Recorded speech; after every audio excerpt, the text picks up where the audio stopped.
this episode of Property Journal, I'm talking to Mike Bristow. Mike has been a property investor since 2002, as well as investing in high potential PropTech businesses since 2014, and sits on the investment committee of Pi Labs, Europe's first and most prolific venture capital fund, investing exclusively in early stage ventures in the PropTech vertical.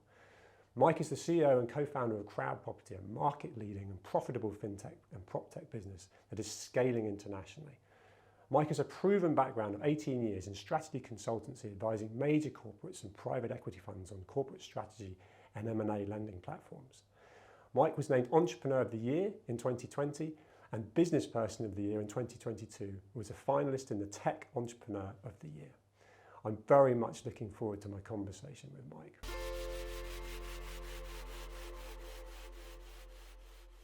Mike, welcome. John, thank you. Good to be here. Tell me, who is Mike Bristow? Where do we go with that?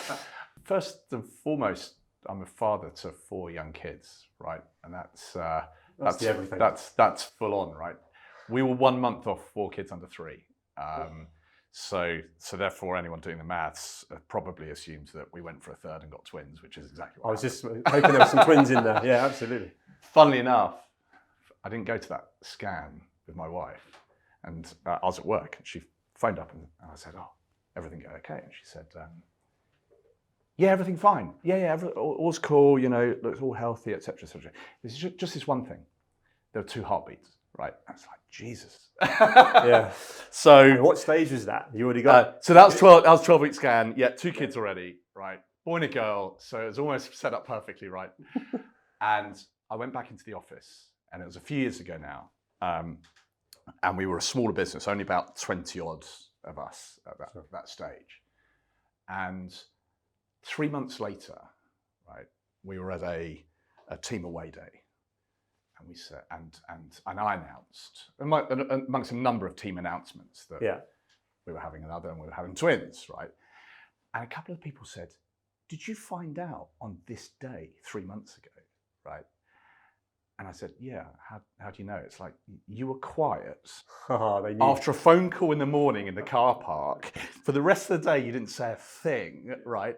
And that stood out as an exception 3 months later. Yeah. So I guess that goes a lot to say what kind of a character I am as well. Yeah, especially the people that knew you noticed a big difference that day. Yeah, exactly. Yeah. Which leads us into CrowdProperty. I'd love to know the journey behind that. So 2013, when we founded the business, was post-global financial crisis, where the SME fund, small and medium-sized business funding gap was more pronounced than ever. And there were brilliant fintech businesses coming out of that market because of it and addressing those pains, like Funding Circle. Right? And a friend, someone I used to work with, founded Funding Circle, was one of the 3 people behind that. And I followed that. And they were lending to small and medium-sized businesses. Sure. And we thought, well, wait a minute, that model, that marketplace lending, that peer-to-peer lending, crowdfunding, you know, whatever you want to call it, market is interesting because there are factors on it where it's, excuse this phrase, right? It's the most efficient matching of the supply and demand of capital. What on earth do I mean by that, right?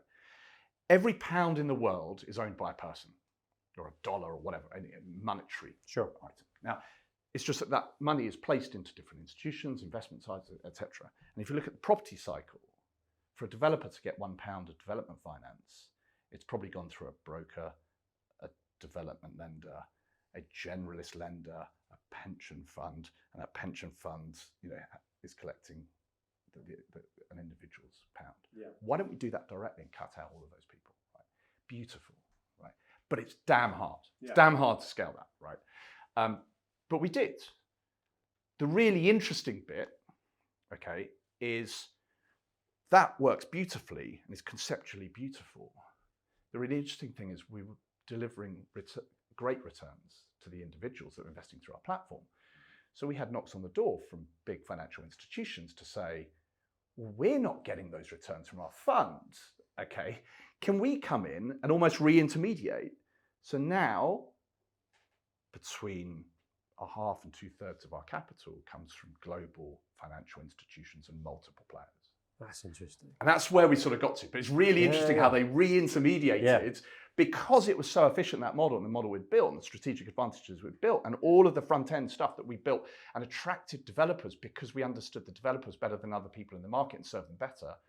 All of that dynamic comes together to basically build a marketplace business, and marketplace businesses are a nightmare to grow. They're really hard. Okay, but that's what we do. So with your knowledge of development and having been at that time an active investor and developer, how did you put a team together that could stress test the development and make sure it's a green light? What sort of tick boxes did you have in place to make sure you were doing the right deals? So first and foremost, it was founding team, right?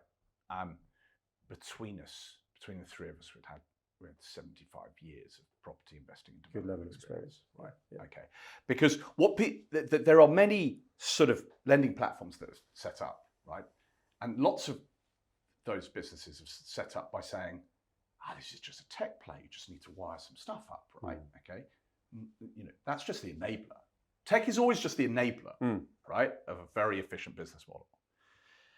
The thing is, do you understand the asset class better than anyone else and make better lending decisions, right? So, for example, one of my co-founders, Andrew, he's 37 years RICS qualified. He's built 5 million square foot, right, of commercial residential real estate, right? He's been on a lot of sites. He's seen all the, no, he hasn't, you can't, by definition, a single human cannot see every issue, right? And his expertise right in that depth was one of the key pieces that the founding team brought together. Yeah. And you extrapolate that out, you bring on passionate, knowledgeable asset class experts, right, that answer the complex questions about, is this development good, is this developer good, is this market good, etc. Yeah. Serve that up with data and technology and workflow, make that efficient, right, and bring on more and more of that expertise so that you can scale, right? But the fundamentals of scaling and the scalability of it is a lot of the technology that sits underneath it. Yeah. Really interesting question for you, actually, very current. The experience that your colleagues and you have to be able to stress test a deal, how can you plug AI into this? Are you doing that now? Because clearly, it's just getting more and more prolific. Yeah. And with your tech brain, property brain, are you already on that? So it's a great question. The answer, I could answer that question superficially and say yes. Okay, but the reality is we're running machine learning models, right? Not true AI. And those machine learning models off data we've built that is the biggest, our data sets are bigger than anyone else's in the market, which gives us data advantage, therefore machine learning advantage to process that and to prioritize all our workflow, etc. There's loads of beautiful stuff that sits underneath our scalability. We also believe that technology needs to serve up data, analytics, etc., better and better to our expert human brains that are making lending decisions. Yeah. We're not algorithming development lending. Cool. That's a dangerous space. That's exactly what it would be dangerous, isn't it? Needs the human experience just to sit on top of it. Yeah. But, if you're talking, the progression of real AI is frightening. Yeah. Right. It's frightening. We won't go into the can of worms that is how the hell do we regulate it if we can't even regulate social media? It'll be the rest of this program and beyond, right? So a nightmare, right? But how can that progression come in and make our business model more and more efficient, right? And that is something we're challenging ourselves on a day-by-day basis. Cool. Right. I think you're right to do that. Yeah. Yeah. So, frightening. I know, frightening is a good word. You are clearly very busy, have been very busy, are busy. How do you juggle family, 4 kids, work, and have some time for yourself? Yeah. It's badly. Very honest of you. Look, it's no matter how many things you've got going on in your life, it's more than you can fit in, right?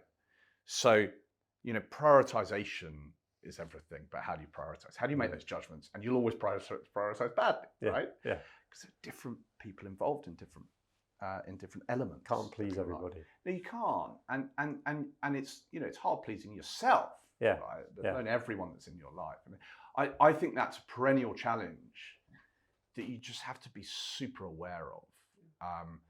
And look, so for example, I live in Southwest London. Our business is based in Birmingham, right? Now that means I'm in Birmingham 3 days a week and I stay up there, right? But that's quite efficient because I'm staying up there. I'm 4 minutes walk from the office. I'm in the office at 7:15 a.m. and I get to my hotel room at midnight, right? I'm in the office too long. I work too hard, right? I'm a workaholic, right? Because I'm also a strategic thinker and know that one of the material things to the future of my family is the success of this business, right? And that heavily motivates me. So whilst I'm a workaholic, it's for good long-term, reason. Yeah. Right. Legacy. But how do you live in the moment more? Right. Yeah. And that I think is the perennial challenge. Yeah. And I'm not great at it. If you work it out, could you let me know? Yeah. If anyone works it out. Right? Yeah, I know. So it's a constant juggling act, isn't it? Exactly. And look, I find it quite useful to delineate, right, and to stay up in Birmingham because I can just focus on that. Yeah. Right. I used to parallel the same thing with London, by the way. And you can go out for dinner with the lawyers, with the architects, whoever it might be, when you might have said no because get home to the family and so on. You max it, start early, and then you can get back and try and be around more, do the school run or whatever it might be on the Monday and the Friday, however you work. That's what I used to do. And the sort of, I shouldn't really say this, but I sort of set expectations with my wife and my family sort of quite early on because I was in consulting, that was damn hard work. Yeah. And in the lead up to running CrowdProperty, I was working in Norway for a couple of different private equity clients. So I was away out of the country for 4 days a week, right? So being in the country and away 3 days a week is far better. Yeah. The reference it's point all relative, better, right? It's all relative. It's all relative. But that really helps that delineation, right? It's a bit like where I think people struggled during the pandemic was if you're working upstairs and then you walk, your decompression commute time is 15 seconds walking down the stairs, and then you're in the family environment and you haven't decompressed from work. A lot of people struggle with that. I think that's really. Who would have thought you'd miss the commute on the train? Yeah, exactly. You realise the utility of that, right? And that's why I started building in things where, so on a Friday, I would try, and this is before the kids were where they are now because they play sport on a Friday night now. But I'd try and just isolate an hour and a half, just bike rides. I hate running, so not running. Go to the driving range, hit some balls, but that made me more grumpy. Do something that creates that separation between not only the daytime work and the family evening, but the week work and the weekends, right? That's interesting. So I tried. Yeah. Was I great at it? I don't know. Do I know that worked? Yeah. I don't know because you don't have sliding doors in your life, right? No. And it's been consistent. I was going to ask you that actually because it's fascinating to me with breathing exercises, meditation, with going for a run.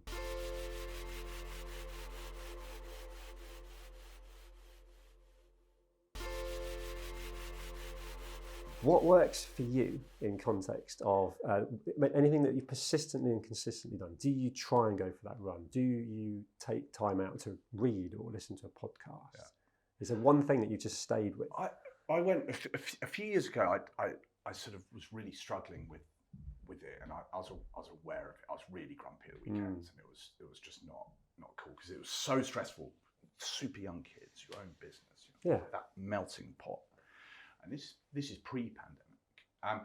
So I started going I went to a performance coach, right? And the reality is they just focused on what habits do you have, what habits do you need to instill.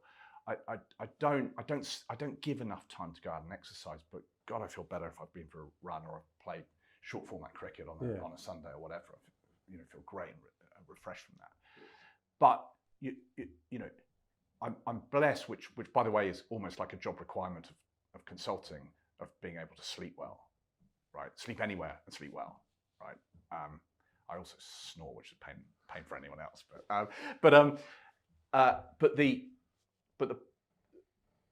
But I found myself that stress build-up, I was losing that superpower of just being able to sleep anywhere, anytime, right? Yeah.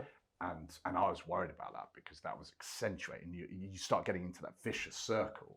Just like, right, I was grumpy, I was stressed, I slept worse, and therefore I'm more grumpy and I'm more stressed. And, build up of anxiety. Yeah, awful, right? So I was doing. I spoke a lot about those in those sessions, and went through breathing exercises. Something as simple as that, is so powerful, right? But you don't find that yourself. You don't think, well, does that work, right? You've got to reach out and you've got to learn it. You've got to learn it, yeah. right? And things like that really helped. The separation point is really important. Just tactics like leaving your phone in your bedroom on a Saturday or something. Yeah, it's a discipline. It's kind of not rocket science, right? No, but a lot of what I like is you deliberately chose to go and speak to someone to see how. A lot of people aren't brave enough to do that, or don't choose to, and that could be not talking to family, friends, colleagues, a doctor. The initiative that is Jack, of course, which is there for people to be able to ask those questions and get answers from professionals. What do you think of it? Yeah, well, exactly that, right?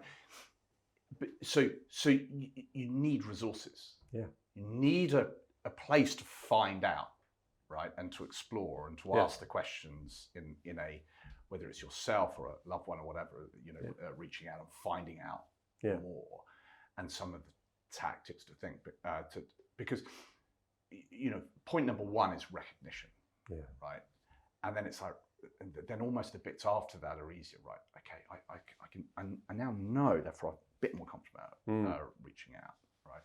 And and also it's men are rubbish at it, right? Yes, historically, I think men are getting better. They are, but they needed to, right? But I think that is it's the virtuous circle of, well, there's it's almost like some of the the key benefits of social media. There are many negatives, there are many positives, right? But that becoming that awareness, just being more out in the ether, and the recognition that some people struggle, right? And there's I remember during the pandemic, right, there was a couple of staff members who were struggling, right?